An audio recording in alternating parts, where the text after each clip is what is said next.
Hello दोस्तों, नमस्कार। मैं भी एक आप सभी का बहुत बहुत स्वागत करता हूं एक और नए क्लास में। तो आप सब कैसे हैं? उम्मीद करता हूं आप सब अच्छे होंगे और आप सभी के यूपी पुलिस एग्जाम 2026 की तैयारी बहुत ही अच्छी तरीके से चली होगी। साथियों, जैसा कि यूपी पुलिस 2026 का एग्जाम 8 जून को, 9 जून को और 10 जून को होने वाले हैं। टारगेट केवल एक ही हमारा है, वो है 8 जून। तो इसीलिए लगातार हम लोग नए नए मॉक टेस्ट को डिस्कस करें।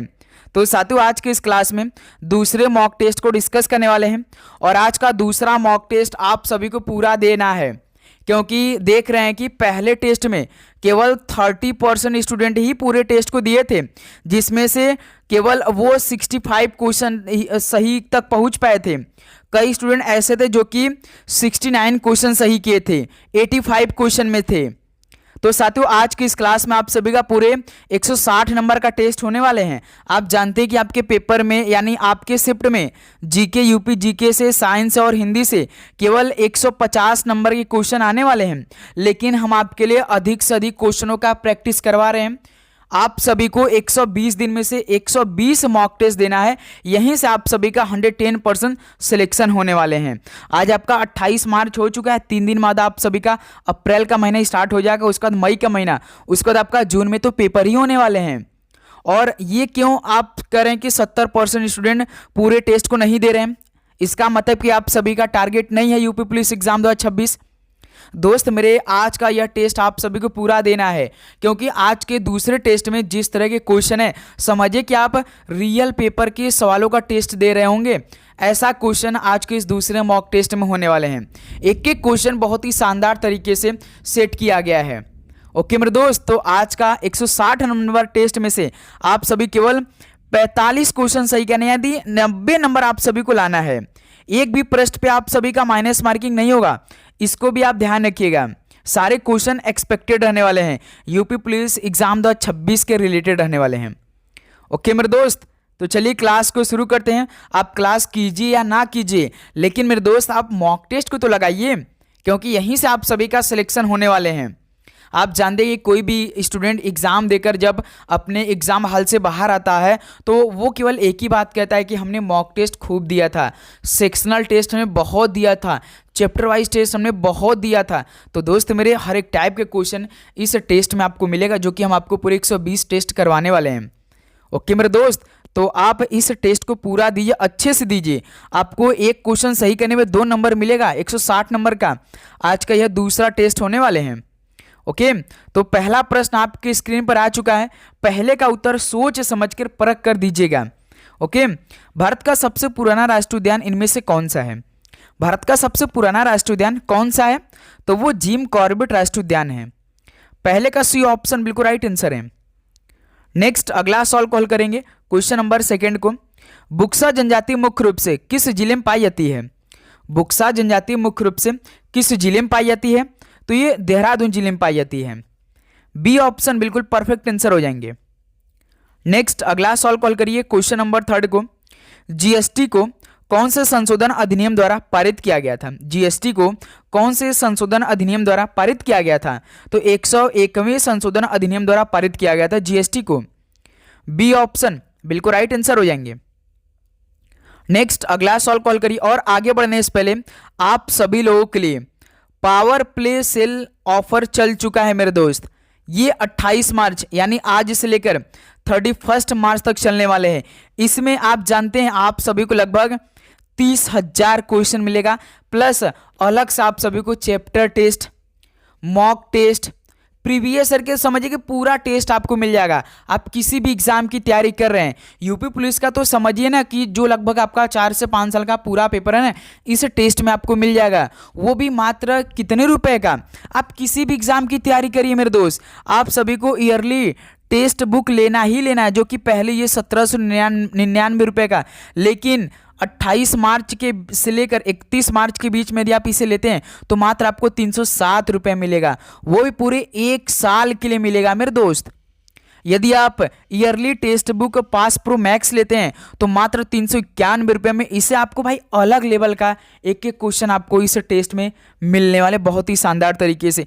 इसके अलावा आप सभी लोग हमारा कूपन कोड यूज करते हैं, ये जो आपको GUBV12 दिखाई दे रहा है, तुरंत आप सभी को 12% का ऑफ मिल जाएगा। ये 307 और 351 रुपये में आपको मिलेगा। कैसे? डिस्क्रिप्शन बॉक्स में लिंक दिया गया है, आप वहां से तुरंत परचेस करके मेरे दोस्त पहले तो ये 30,000 क्वेश्चन को सॉल्व करिए, अलग से सेक्शनल टेस्ट को लगाइए और उसके बाद प्रीवियस का पूरा टेस्ट लगाइए और डिटेल सोल्यूशन के साथ सारा क्वेश्चन पाइए। मेरे दोस्त टेक्स्ट बुक आप जानते हैं नंबर 1 टेस्ट होता है भाई देने के लिए किसी भी एग्जाम के लिए, तो ये ऑफर आपको जरूर भाई लाभ उठाने चाहिए। डिस्क्रिप्शन बॉक्स में लिंक है, इसको आप परचेज करिए और यहाँ से अपना सिलेक्शन निश्चित करिए। ओके, देखिए क्वेश्चन नंबर 4, 49वीं समानांतर रेखा किसके बीच की सीमा है? जो 49वीं समानांतर रेखा है वो किस देश के बीच की सीमा है?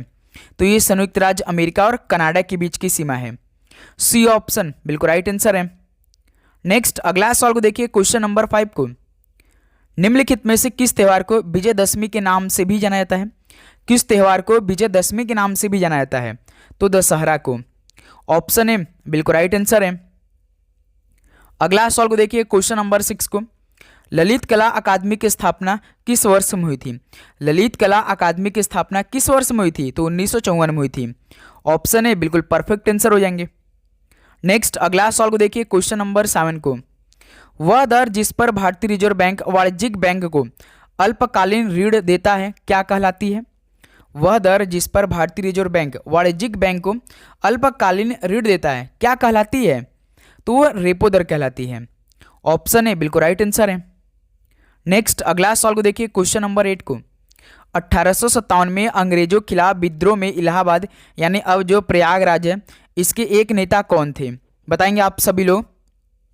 1857 में अंग्रेजों के खिलाफ विद्रोह में इलाहाबाद के एक नेता कौन थे? उनका नाम क्या था? तो मौलवी लियाकत अली खान थे।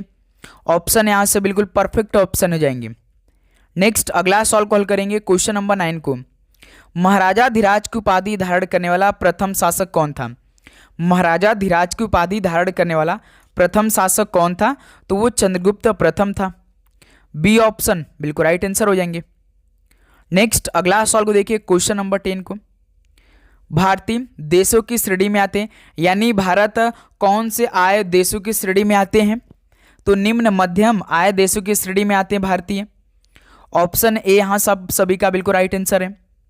नेक्स्ट अगला सवाल को देखिए, क्वेश्चन नंबर 11 को, किसने जीवित चीजों में विशेषताओं की वंशागति को सिद्धांतों में योगदान दिया? बताएंगे आप सभी लोग, किसने जीवित चीजों में विशेषताओं की वंशागति को सिद्धांतों में योगदान दिया था? तो ग्रेगर मेंडल ने जीवित चीजों में विशेषताओं की वंशागति को सिद्धांतों में योगदान दिया था। ऑप्शन ए यहाँ सब सभी का राइट आंसर हो जाएंगे। नेक्स्ट अगला सवाल को देखिए, क्वेश्चन नंबर 12 को, भारतीय उपग्रह प्रक्षेपण केंद्र सतीश धवन अंतरिक्ष केंद्र किस राज्य में स्थित है?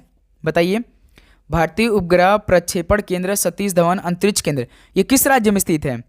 तो ये आंध्र प्रदेश में स्थित है। बी ऑप्शन बिल्कुल परफेक्ट ऑप्शन हो जाएंगे। अगला सवाल को देखिए, क्वेश्चन नंबर 13 को, निम्नलिखित में से कौन सा देश बिमस्टेक का सदस्य नहीं है? तो इनमें से कौन सा देश बिमस्टेक का सदस्य नहीं है? जैसे भारत है, भूटान है, नेपाल है, लेकिन मालदीव देश बिमस्टेक का सदस्य नहीं है। ऑप्शन ए आप सभी का बिल्कुल राइट ऑप्शन हो जाएंगे।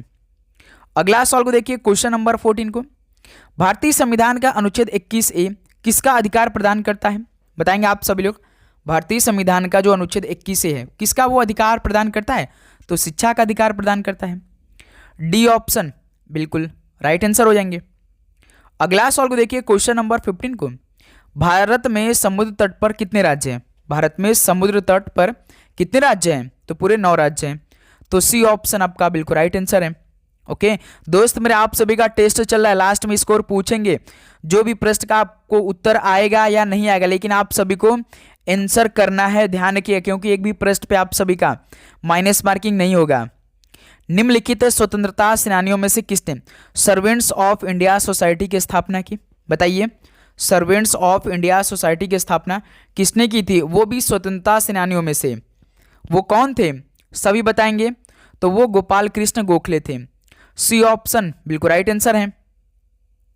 अगला सवाल को देखिए क्वेश्चन नंबर 17 को, भारतीय संविधान की 8वीं अनुसूची में कितनी भाषाओं को सूचीबद्ध किया गया है? तो साथियों भारतीय संविधान की 8वीं अनुसूची में कितनी भाषाओं को सूचीबद्ध किया गया है?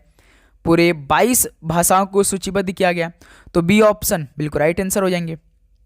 अगला सवाल को देखिए क्वेश्चन नंबर 18 को, भारतीय संविधान की प्रस्तावना को किसने भारतीय संविधान की राजनीतिक कुंडली के रूप में वर्णित किया? बताइए, भारतीय संविधान की प्रस्तावना को किसने भारतीय संविधान की राजनीतिक कुंडली के रूप में वर्णित किया? वो कौन थे? तो कन्हैयालाल, माणिकलाल मुंशी थे। बी ऑप्शन बिल्कुल परफेक्ट ऑप्शन हो जाएंगे। नेक्स्ट अगला सवाल को देखिए क्वेश्चन नंबर 19 को, भारतीय अंतरिक्ष कार्यक्रम का जनक किसे कहा जाता है? बताइए, भारतीय अंतरिक्ष कार्यक्रम का जनक किसे कहा जाता है?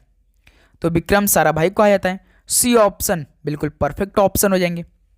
अगला सवाल को देखिए क्वेश्चन नंबर 20 को, उत्तर प्रदेश के किस शहर को ग्रॉस ऑन द ईस्ट के नाम से जाना जाता है? उत्तर प्रदेश के किस शहर को ग्रास ऑन द ईस्ट के नाम से जाना जाता है? तो याद रखिए कन्नौज शहर को। डी ऑप्शन बिल्कुल परफेक्ट ऑप्शन है। अगला सवाल को हल करेंगे क्वेश्चन नंबर 21 को, किस मौर्य शासक ने सिंहासन त्याग कर जैन धर्म अपना लिया था? किस मौर्य शासक ने सिंहासन त्याग कर जैन धर्म को अपना लिया था? वो कौन थे? तो चंद्रगुप्त मौर्य थे। सी ऑप्शन बिल्कुल परफेक्ट ऑप्शन हो जाएंगे। तो साथियों यदि आप चैनल पे नए हैं तो चैनल को पहले तो सब्सक्राइब कर लीजिए और नोटिफिकेशन को ऑन करिए, क्योंकि मेरे दोस्त ये क्लास ये मॉक टेस्ट आपकी पूरे एग्जाम तक चलने वाली है। टारगेट है कि आप सभी पूरा 120 मॉक टेस्ट हम प्रोवाइड करें, क्योंकि भाई अप्रैल का पूरा महीना, मई का पूरा महीना बाकी है, तो लगातार हमारी टेस्ट होने वाली है। तो भाई आप चैनल को सब्सक्राइब करने के बाद नोटिफिकेशन को ऑन करिए और अपने टारगेट को पूरा करिए। धातुओं के पतले तारों में खींचे जाने की क्षमता क्या कहलाती है? धातुओं के पतले तारों में खींचे जाने की क्षमता क्या कहलाती है? तो तन्यता कहलाती है। बी ऑप्शन बिल्कुल राइट आंसर है। नेक्स्ट अगला सवाल कॉल करिए क्वेश्चन नंबर 23 को, विश्व बैंक समूह का मुख्यालय कहाँ पर स्थित है? विश्व बैंक समूह का मुख्यालय कहाँ पर स्थित है? तो वाशिंगटन डीसी में स्थित है। ऑप्शन ए आप सभी का राइट आंसर है। अगला सवाल को देखिए क्वेश्चन नंबर 24 को, भारत के किस राज्य को एक ही दिन में 18 जीआई टैग मिले? भारत के किस राज्य को एक ही दिन में पूरे 18 जीआई टैग मिले थे? तो याद रखिएगा उत्तराखंड राज्य को। बी ऑप्शन बिल्कुल राइट आंसर है। नेक्स्ट अगला सवाल कॉल करिए क्वेश्चन नंबर 25 को, किस राजा को उसके सिक्कों पर बीड़ा वादक के रूप में दर्शाया गया था? किस राजा को उसके सिक्कों पर बीड़ा वादक के रूप में दर्शाया गया था? तो समुद्रगुप्त के। सी ऑप्शन बिल्कुल राइट आंसर है। नेक्स्ट अगला सवाल को देखिए क्वेश्चन नंबर 26 को, वाणिज्यिक बैंकों का राष्ट्रीयकरण कब हुआ? वाणिज्यिक बैंकों का राष्ट्रीयकरण कब हुआ था? तो 1969 में हुआ था।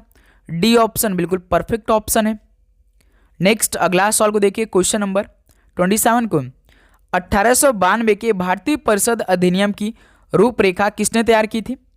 1892 के भारतीय परिषद अधिनियम की रूपरेखा किसने तैयार की थी? तो लॉर्ड डफरी ने तैयार की थी। ऑप्शन है आप सभी का बिल्कुल परफेक्ट ऑप्शन है। ओके चलिए अगला सवाल को हल करते हैं क्वेश्चन नंबर 28 को, भारतीय संविधान का अनुच्छेद 32 किससे संबंधित है? आप सभी को पूरा टेस्ट देना है, सारे क्वेश्चन को हल करना है, इसके बीच में नहीं करना है। भारतीय संविधान का जो अनुच्छेद 32 है वो किससे संबंधित है? तो संवैधानिक उपचार के अधिकार संबंधित है। ऑप्शन है आप सभी का बिल्कुल राइट आंसर है। अगला सवाल को देखिए क्वेश्चन नंबर 29 को, 2025 महिला प्रीमियर लीग यानी WPL के फाइनल में किस टीम ने जीत हासिल की और 3 सीजन में दूसरी बार खिताब अपने नाम किया था? आज से आप सभी का IPL शुरू हो रहा है, तो इसीलिए मेरे दोस्त पावर प्ले का सेल स्टार्ट हो चुका है। मैच के साथ आपको अपनी तैयारी भी रखनी है, ऐसा नहीं कि हम केवल मैच ही देखते रहें। तो मेरे दोस्त डिस्क्रिप्शन बॉक्स में लिंक दिया गया है, वहाँ से परचेस करके टेस्ट भी देते रहिए साथ में। ओके बताइए 2025 महिला प्रीमियर लीग यानी WPL के फाइनल में किस टीम ने जीत हासिल की और 3 सीजन में दूसरी बार यह खिताब अपने नाम किया था? तो वो कौन टीम बनी थी? मुंबई इंडियंस टीम बनी थी। तो ऑप्शन है आप सभी का परफेक्ट आंसर है। नेक्स्ट अगला सवाल को देखिए क्वेश्चन नंबर 30 को, श्रीलंका को स्वतंत्रता किस वर्ष में मिली थी? श्रीलंका को स्वतंत्रता किस वर्ष में मिली थी? तो 1948 में मिली थी। सी ऑप्शन परफेक्ट आंसर है। नेक्स्ट अगला सवाल को देखिए क्वेश्चन नंबर 31 को, निम्नलिखित में से कौन सी रेखा पाकिस्तान और अफगानिस्तान को विभाजित करती है? कौन सी रेखा पाकिस्तान और अफगानिस्तान को विभाजित करती है? तो वो डुरंड रेखा है। सी ऑप्शन बिल्कुल राइट आंसर है। अगला सवाल को देखेंगे क्वेश्चन नंबर 32 को। निम्नलिखित में से कौन सा भारत का पहला जैव मंडल आरक्षित क्षेत्र है? भारत का पहला जैव मंडल आरक्षित क्षेत्र कौन सा है? तो नीलगिरी है। बी ऑप्शन बिल्कुल परफेक्ट ऑप्शन है। नेक्स्ट अगला सवाल को देखिए क्वेश्चन नंबर 33 को। कानूनी मामलों पर राज्य सरकार को सलाह कौन देता है? कानूनी मामलों पर राज्य सरकार को सलाह कौन देता है? तो महाधिवक्ता देते हैं। बी ऑप्शन बिल्कुल राइट आंसर है। नेक्स्ट अगला सवाल को देखिए क्वेश्चन नंबर 34 को। World wide fund for nature की स्थापना कब की गई थी? बताइए। World wide fund for nature की स्थापना कब की गई थी, यानी किस वर्ष में? 1961 में। बी ऑप्शन बिल्कुल राइट आंसर है। अगला सवाल को हल करिए क्वेश्चन नंबर 35 को। डैश प्लास्टिक मनी का एक उदाहरण कौन सा है? इनमें से प्लास्टिक मनी का एक एग्जाम्पल कौन सा है? तो क्रेडिट कार्ड है। सी ऑप्शन बिल्कुल राइट आंसर है। नेक्स्ट अगला सवाल को हल करेंगे क्वेश्चन नंबर 36 को। बादलों की ऊंचाई, दिशा और वेग को मापने के लिए किस उपकरण का उपयोग किया जाता है? बादलों की ऊंचाई, दिशा और वेग को मापने के लिए किस उपकरण का उपयोग किया जाता है? तो नेफोस्कोप उपकरण का उपयोग किया जाता है। बी ऑप्शन बिल्कुल राइट आंसर है। अगला सवाल को देखिए क्वेश्चन नंबर 37 को। कौन सा संशोधन पंचायत में महिलाओं को आरक्षण प्रदान करता है? तो दोस्त मेरे कौन सा संशोधन पंचायत में महिलाओं को आरक्षण प्रदान करता है? तो 73वां संशोधन। सी ऑप्शन बिल्कुल राइट आंसर है। ओके चलिए अगला सवाल कॉल करेंगे क्वेश्चन नंबर 38 को। निम्नलिखित में से कौन एक प्रसिद्ध भारतीय शास्त्रीय नर्तक है? इनमें से एक प्रसिद्ध भारतीय शास्त्रीय नर्तक कौन से है? तो सोनल मानसिंह है। सी ऑप्शन बिल्कुल राइट आंसर है। अगला सवाल को देखिए क्वेश्चन नंबर 39 को। निम्नलिखित में से किस राज्य में भारत में सबसे अधिक पवन ऊर्जा उत्पादन होता है? तो साथियों किस राज्य में भारत में सबसे अधिक पवन ऊर्जा उत्पादन होता है? तो तमिलनाडु राज्य में। डी ऑप्शन बिल्कुल राइट आंसर है। अगला सवाल को देखिए क्वेश्चन नंबर 40 को। निम्नलिखित में से कौन सा भारतीय राज्य बांग्लादेश और म्यांमार दोनों के साथ सीमा साझा करता है? कौन सा भारतीय राज्य बांग्लादेश और म्यांमार दोनों के साथ सीमा साझा करता है? तो मिजोरम राज्य है। सी ऑप्शन बिल्कुल राइट आंसर है। अगला सवाल को देखिए क्वेश्चन नंबर 41 को। भारत में अभियंता दिवस किसकी याद में मनाया जाता है? बताइए। भारत में जो अभियंता दिवस होता है वो किसकी याद में मनाया जाता है? तो डॉक्टर एम विश्वेश्वरैया की याद में मनाया जाता है भारत में अभियंता दिवस। तो बी ऑप्शन बिल्कुल राइट आंसर है। नेक्स्ट अगला सवाल को देखिए क्वेश्चन नंबर 42 को। क्षेत्रफल की दृष्टि से भारत का सबसे छोटा पड़ोसी देश कौन सा है? क्षेत्रफल की दृष्टि से भारत का सबसे छोटा पड़ोसी देश कौन सा है? तो भूटान देश है। बी ऑप्शन बिल्कुल राइट आंसर है। नेक्स्ट अगला सवाल को देखिए क्वेश्चन नंबर 43 को। क्योटो प्रोटोकॉल ये किससे संबंधित है? तो दोस्त मेरे जो क्योटो प्रोटोकॉल है वो किससे संबंधित है? तो ग्लोबल वार्मिंग से संबंधित है। सी ऑप्शन बिल्कुल राइट आंसर है। ओके तो हम लोग 43 क्वेश्चन में पहुंचे हैं। टारगेट को आप सभी को पूरा करना है, 45 क्वेश्चन ठीक करना है, 37 प्रश्न अभी और बाकी हैं। ओके एक ही पदार्थ के अणुओं के बीच लगने वाले आकर्षण बल को क्या कहते हैं? एक ही पदार्थ के अणुओं के बीच लगने वाले आकर्षण बल को क्या कहते हैं? तो ससंजक बल कहते हैं। तो डी ऑप्शन बिल्कुल राइट आंसर है। अगला सवाल को देखिए क्वेश्चन नंबर 45 को। जलाटी किस देश की मुद्रा है? जलाटी किस देश की मुद्रा है? तो ये पोलैंड की मुद्रा है। ऑप्शन है बिल्कुल राइट आंसर है। नेक्स्ट अगला सवाल को देखिए क्वेश्चन नंबर 46 को। निम्नलिखित में से कौन सा एक धनायन है? तो बताइए कौन सा एक धनायन है? तो अमोनियम एक धनायन है। तो सी ऑप्शन बिल्कुल राइट आंसर है। नेक्स्ट अगला सवाल को देखिए क्वेश्चन नंबर 47 को। आधुनिक आवर्त सारणी में कितने वर्ग और आवर्त हैं? तो साथियों आधुनिक आवर्त सारणी में कितने वर्ग और आवर्त हैं? तो देखिए 18 वर्ग हैं और 7 आवर्त है जो कि आधुनिक आवर्त सारणी में। तो बी ऑप्शन बिल्कुल परफेक्ट ऑप्शन है। नेक्स्ट अगला सवाल को हल करिए क्वेश्चन नंबर 48 को। वायु में चांदी की शिल्प कृतियां किसके बनने से मलिन हो जाती है? वायु में चांदी की शिल्प कृतियां किसके बनने से मलिन हो जाती हैं? तो सिल्वर सल्फाइड के। तो सी ऑप्शन बिल्कुल राइट आंसर है। अगला सवाल को हल करिए क्वेश्चन नंबर 49 को। 2001 से लेकर 2011 के बीच उत्तर प्रदेश में कुल औसत साक्षरता वृद्धि कितने प्रतिशत का है? 2001 से लेकर 2011 के बीच उत्तर प्रदेश में कुल औसत साक्षरता वृद्धि क्या है, यानी कितने परसेंटेज का है? तो 11.4% का है। डी ऑप्शन बिल्कुल राइट आंसर है।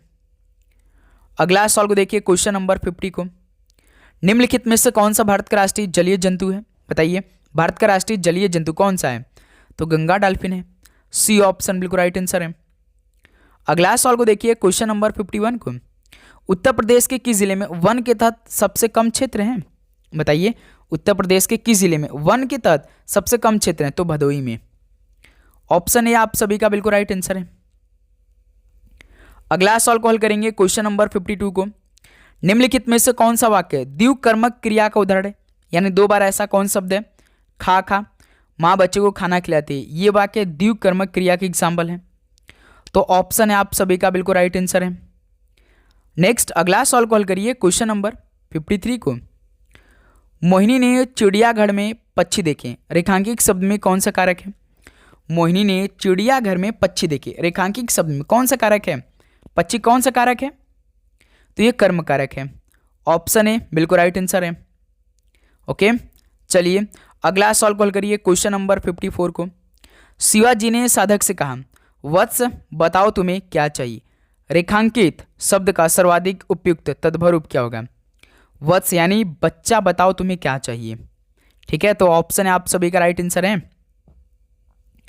नेक्स्ट अगला सवाल को हल करिए, क्वेश्चन नंबर 55 को, उत्कर्ष का विशेषण क्या है? उत्कर्ष का विशेषण क्या है? बताइए, तो उत्कृष्ट है। डी ऑप्शन बिल्कुल राइट आंसर है। नेक्स्ट अगला सवाल को देखिए, क्वेश्चन नंबर 56 को, निम्नलिखित में से वाक्य के प्रकार का चयन कीजिए। मेरे द्वारा प्रेमचंद का उपन्यास कर्मभूमि पढ़ा गया। बताइए, किस वाक्य के प्रकार का है ये? मेरे द्वारा प्रेमचंद का उपन्यास कर्मभूमि पढ़ा गया, तो ये कौन सा वाक्य है भाई? तो ये कर्म वाच्य है। सी ऑप्शन बिल्कुल राइट आंसर है। नेक्स्ट अगला सवाल को देखिए, क्वेश्चन नंबर 57 को, किस क्रमांक में अघोष व्यंजन है? बताइए, पक्का आपके पेपर में ये सवाल आएगा। किस क्रमांक में अघोष व्यंजन है? एक प है, एक फ है। तो ऑप्शन ए सवाल का राइट आंसर है। नेक्स्ट अगला सवाल को देखिए, क्वेश्चन नंबर 58 को, हनुमान की पूंछ में लगत न पाई आग, लंका सारी जल गए, निशाचर भागा, इसमें कौन सा अलंकार है? हनुमान की पूंछ में लगन न पाई आग, लंका सारी जल गए, निशाचर भागा, कौन सा अलंकार है इसमें? तो इसमें अतिशयोक्ति है। सी ऑप्शन बिल्कुल राइट आंसर है। नेक्स्ट अगला सवाल कॉल करिए, क्वेश्चन नंबर 59 को, सूत सूत शब्द युग्म का सही अर्थ भेद बताइए। सूत सूत शब्द युग्म का सही अर्थ भेद आप सभी को बताना है। तो क्या हो जाएगा? तो पुत्र और सारथी, यानी बी ऑप्शन आप सभी का राइट आंसर है। ओके, चलिए अगला सवाल कॉल करिए, क्वेश्चन नंबर 60 को, वर्तनी की दृष्टि से कौन सा शब्द शुद्ध है? वर्तनी की दृष्टि से कौन सा शब्द शुद्ध है? तो वो अनुग्रहित है। बी ऑप्शन देखिए परफेक्ट लिखा है आपका। ओके, चलिए अगला सवाल कॉल करिए, क्वेश्चन नंबर 61 को, अल्प प्राण तालव्य ध्वनि कौन सी है? अल्प प्राण तालव्य ध्वनि इनमें से कौन सी है? तो ज है। सी ऑप्शन बिल्कुल राइट आंसर है। नेक्स्ट अगला सवाल कॉल करिए, क्वेश्चन नंबर 62 को, चित्तकोबरा उपन्यास की लेखिका का नाम क्या है? चित्तकोबरा उपन्यास के लेखिका का नाम क्या है? तो मृदुला गर्ग है। डी ऑप्शन बिल्कुल राइट आंसर है। नेक्स्ट अगला सवाल को देखिए, क्वेश्चन नंबर 63 को, निम्नलिखित में से किस उपसर्ग के जुड़ने से जय शब्द का अर्थ विपरीत हो जाता है? ये तो मेरे दोस्त इंपॉर्टेंट सवाल है, लेकिन बहुत आसान है। किस उपसर्ग के जुड़ने से जय शब्द का अर्थ विपरीत हो जाता है, यानी पराजय? तो डी ऑप्शन बिल्कुल राइट आंसर है। नेक्स्ट अगला सवाल कॉल करेंगे, क्वेश्चन नंबर 64 को, परिच्छेद में उपसर्ग बताइए कौन सा है? परिच्छेद में उपसर्ग है तो कौन सा है? तो परि है। ऑप्शन है आप सभी का राइट आंसर है। अगला सवाल कॉल करिए, क्वेश्चन नंबर 65 को, दध्योधन का सही संधि विच्छेद क्या होगा? दध्योधन का सही संधि विच्छेद क्या बनेगा? तो दधि प्लस ओदन होगा, जो कि बी ऑप्शन आपका बिल्कुल राइट आंसर हो जाएंगे। ओके, क्वेश्चन नंबर 66 को हल करिए, बाछे खिल जाना मुहावरे का सही अर्थ बताइए। बाछे खिल जाना मुहावरे का सही अर्थ क्या होगा? तो प्रसन्न हो जाना। सी ऑप्शन बिल्कुल राइट आंसर है। अगला सवाल कॉल करिए, क्वेश्चन नंबर 67 को, वध्वागम शब्द का कौन सा संधि विच्छेद सही है? वध्वागम शब्द का कौन सा संधि विच्छेद सही है? तो वधु प्लस आगम सही आपका। बी ऑप्शन बिल्कुल राइट आंसर है। नेक्स्ट अगला सॉल्व कॉल करिए क्वेश्चन नंबर 68 को। व्याकरण का जानकार कहलाएगा, क्या कहलाएगा? व्याकरण का जानकार, तो व्याकरण कहलाएगा। सी ऑप्शन बिल्कुल राइट आंसर है। ओके, अगला सॉल्व को हल करेंगे मेरे दोस्त क्वेश्चन नंबर 69 को। पर्वत रत्न विशेष सूर्य सर्प वृक्ष किस अनेकार्थी अर्थ है? पर्वत रत्न विशेष सूर्य सर्प वृक्ष ये किस अनेकार्थी के अर्थ है? तो नग के। बी ऑप्शन बिल्कुल राइट आंसर है, ध्यान रखिएगा। अगला सॉल्व कॉल करिए क्वेश्चन नंबर 70 को। निम्नलिखित में से विभाव के कितने प्रकार हैं? तो दोस्त मेरे विभाव कितने प्रकार हैं? सॉल्व करेंगे, 2 प्रकार हैं। बी ऑप्शन बिल्कुल राइट आंसर है। ओके, चलिए क्वेश्चन नंबर 71 को हल करिए। पुरोहित शब्द में कौन सा उपसर्ग लगा है? तो साथियों पुरोहित शब्द में कौन सा उपसर्ग लगा है? तो पुरः लगा है, तो बी ऑप्शन बिल्कुल राइट आंसर है। नेक्स्ट अगला सॉल्व कॉल करिए क्वेश्चन नंबर 72 को। व्याकरण शब्द में कौन सा उपसर्ग है? व्याकरण शब्द में कौन सा उपसर्ग है? तो बी प्लस आ है। सी ऑप्शन बिल्कुल राइट आंसर है। नेक्स्ट अगला सॉल्व को देखिए क्वेश्चन नंबर 73 को। निम्नांकित में कौन सी ध्वनि नासिक के व्यंजन है? तो साथियों कौन सी ध्वनि नासिक के व्यंजन है? तो म एक आपका नासिक के व्यंजन है। बी ऑप्शन बिल्कुल राइट आंसर है। अगला सॉल्व कॉल करिए क्वेश्चन नंबर 74 को। अलंकार का वह प्रकार जहां प्रसिद्ध उपनाम को उपमेय में बना दिया जाता है क्या कहलाता है? अलंकार का वह प्रकार जहां प्रसिद्ध उपमान को उपमेय बना दिया जाता है वो क्या कहलाता है? तो प्रतीप कहलाता है।